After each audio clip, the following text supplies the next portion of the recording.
I couldn't watch your kid, my mom refused. You're on your own now, I texted while canceling every payment. On Christmas Day, my dad came.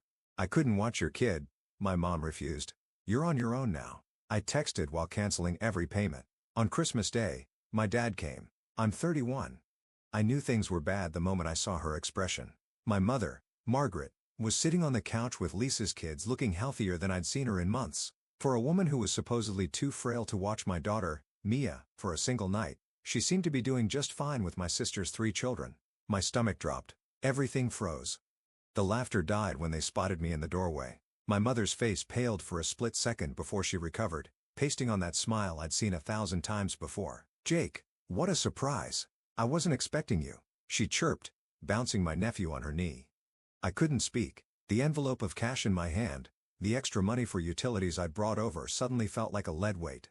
My eyes darted between my mother, Lisa's kids, and my dad, who slumped deeper into his recliner, avoiding my gaze. You said you couldn't watch Mia because of your health. I finally managed my voice tight.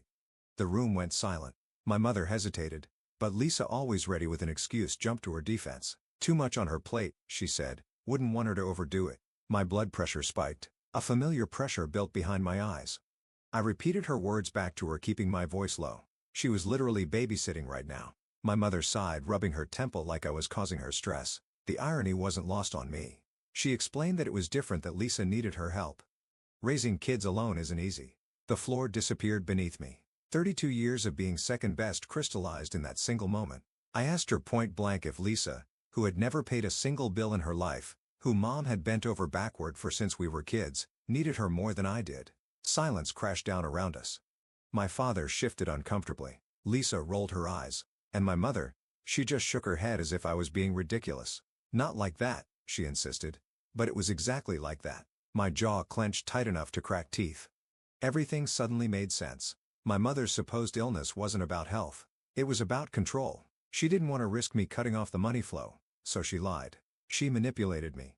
She let me believe she was too weak to help, all while cashing my checks without guilt. And Lisa knew. She had always known.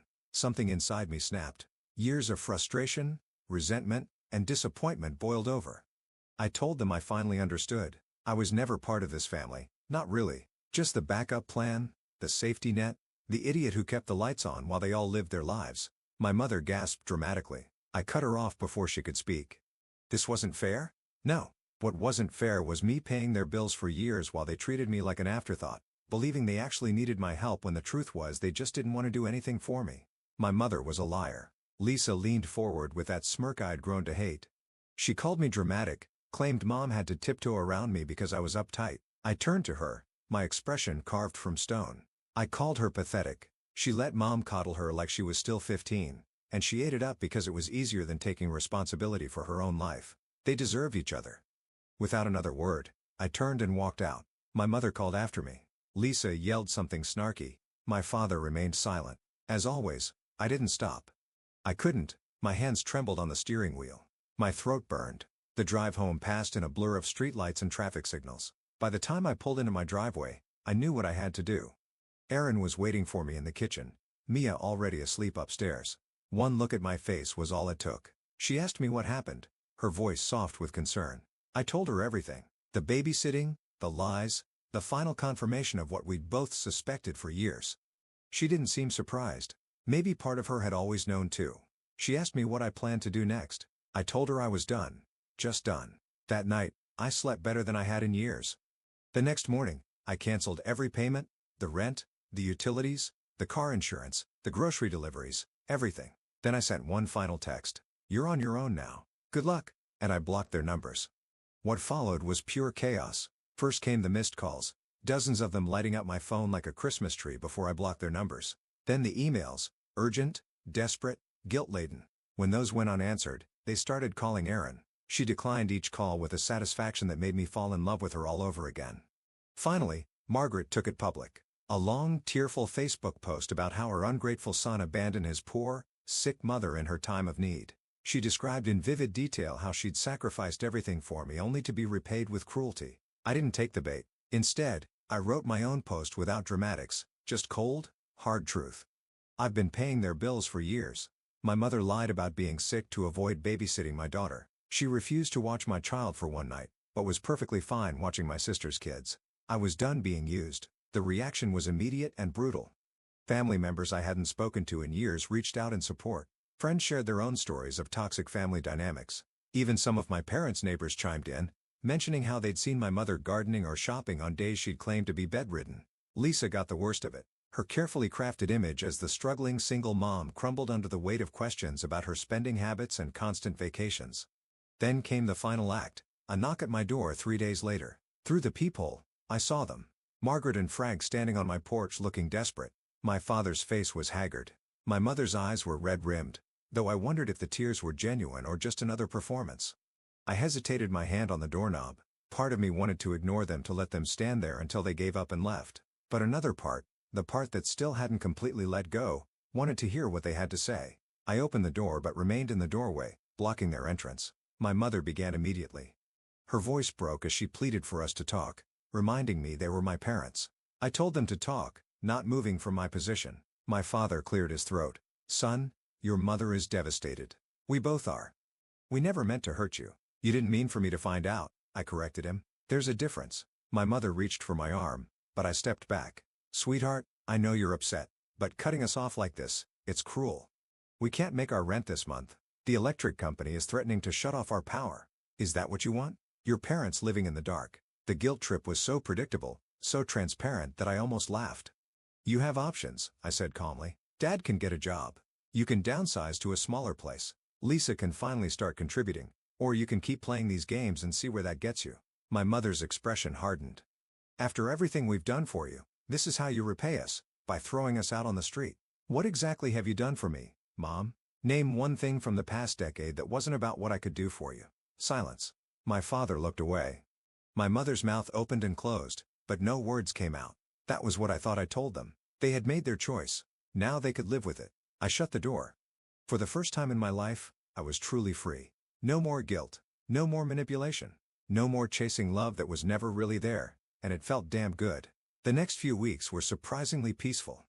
Aaron and I took Mia to the beach for a long weekend. We started looking at houses in a different school district, something we talked about for years but never pursued. I got promoted at work partly because I could finally focus without constant family emergencies distracting me. But, of course, life is never that simple. The gossip reached me through well-meaning co-workers and distant relatives. My parents were spreading rumors that I'd had some kind of mental breakdown. Lisa was telling anyone who would listen that I'd always been unstable and money-obsessed. My aunt called me one evening. She skipped the pleasantries, telling me immediately that they were saying I'd lost it. Margaret was telling everyone I was having some kind of midlife crisis. I sighed, leaning back in my office chair. I asked her if she was surprised. "Not even a little," she admitted. She knew my mother. She couldn't stand losing control. My aunt had always seen through my mother's manipulations. It was why they barely spoke anymore. I asked her how bad it was. "Bad enough," she told me. They were apparently being evicted next month. Frank tried to get his old job back at the hardware store, but they weren't hearing. Lisa had been asking everyone for loans, but people were starting to connect the dots. A twinge of something, not quite guilt, but close, passed through me. I told her it wasn't my problem anymore, but my voice lacked conviction. My aunt was quiet for a moment. She agreed it wasn't and acknowledged I'd done more than enough. She just thought I should know what was being said. After we hung up, I sat in silence watching the sunset through my office window. Was I a bad son? A cruel person? The doubts crept in like shadows. Erin found me there an hour later, still staring into the distance. She asked if I was okay perching on the edge of my desk. I admitted I didn't know. Part of me felt free, but another part felt guilty. She took my hand, her expression serious. She reminded me that I'd supported them for years. I'd given them more chances than they deserved. All they had to do was be honest with me, treat me with the same respect they gave Lisa. They couldn't even do that. She was right. I knew she was right. I confessed my worry about what would happen when they really needed help, when they were elderly and genuinely couldn't take care of themselves. Erin squeezed my hand. "That was a bridge to cross when we got there," she told me. But supporting them didn't have to mean being manipulated by them. There was a difference between helping parents and being their personal ATM. I nodded, pulling her into my lap. I asked her when she got so wise. She claimed she'd always been wise. I was just finally listening. 2 months passed. Mia learned to count to 20, a development that brought me more joy than any promotion ever could. We put an offer on a house in a quiet neighborhood with good schools. Life moved forward. Then came the Christmas card. It arrived on a Tuesday, nestled between bills and grocery store flyers. No return address, but I recognized my mother's handwriting immediately. Inside was a generic holiday card with a family photo, my parents and Lisa with her kids, everyone smiling as if nothing had changed. On the back, a single line in my mother's looping script. "We miss you." No apology. No acknowledgement of what had happened. Just 3 words that were supposed to make everything better. I tossed it in the trash without a second thought. That evening as Erin and I decorated our Christmas tree, the doorbell rang. I froze, tinsel in hand. Erin offered to get it, squeezing my shoulder as she passed. I heard murmured voices. Then Erin returned with an expression I couldn't quite read. "It was your dad," she told me quietly. "Just him." My father stood in the entryway, hands in his pockets looking smaller than I remembered. His hair had gone completely gray since I'd last seen him. Deep lines etched his face. We exchanged terse greetings.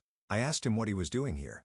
He glanced at Erin then back to me. He asked if we could talk just for a few minutes. Erin gave me a look that said it was my call.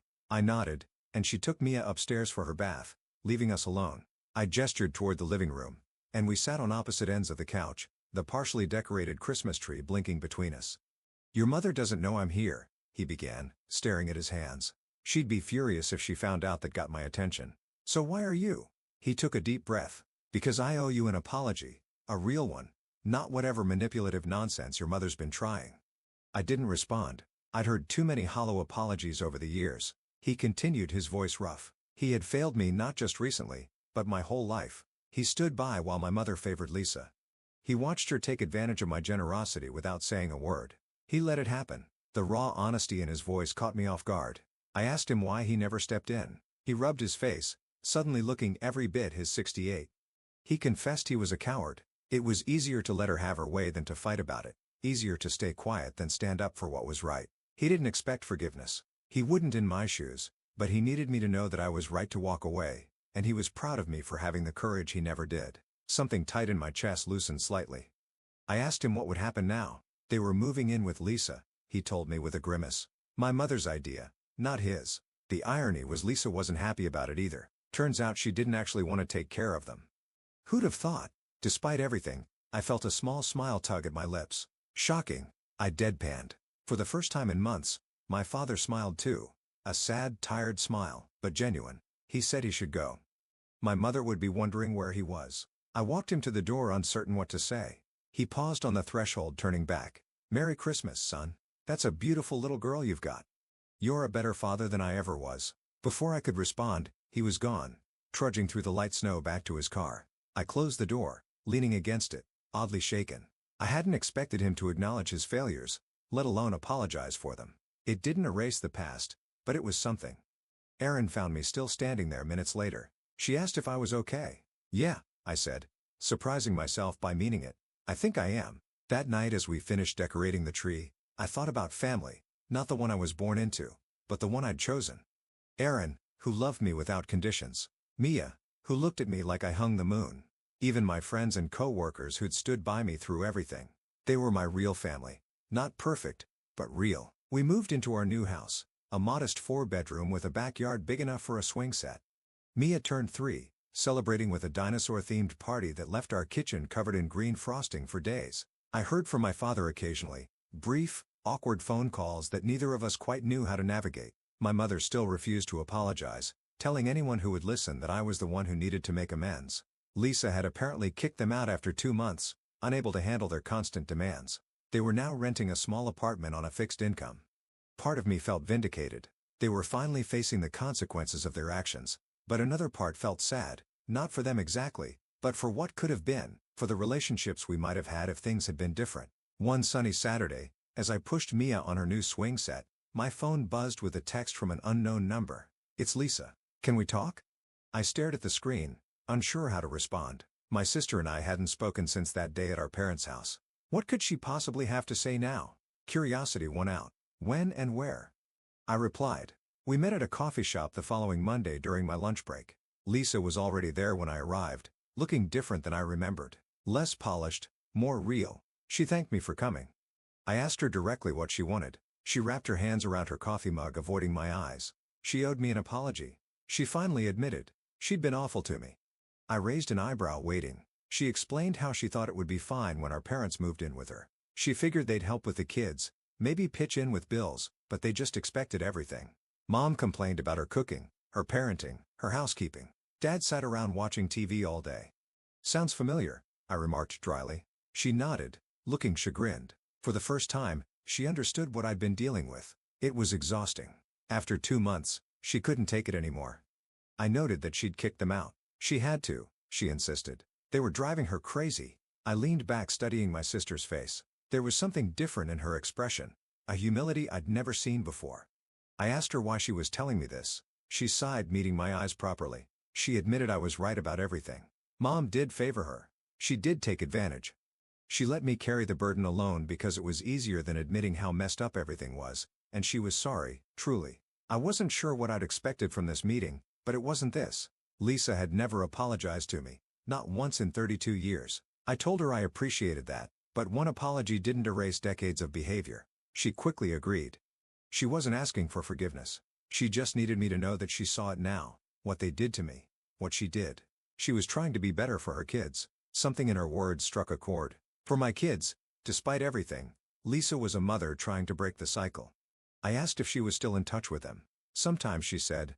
Mom was still Mom. She'd never change, but Lisa was setting boundaries now. No more endless babysitting. No more loans. No more guilt trips. I nodded, understanding exactly what she meant.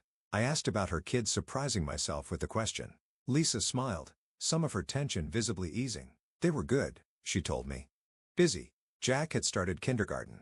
Emma was obsessed with soccer. They sometimes asked about their cousin, Mia.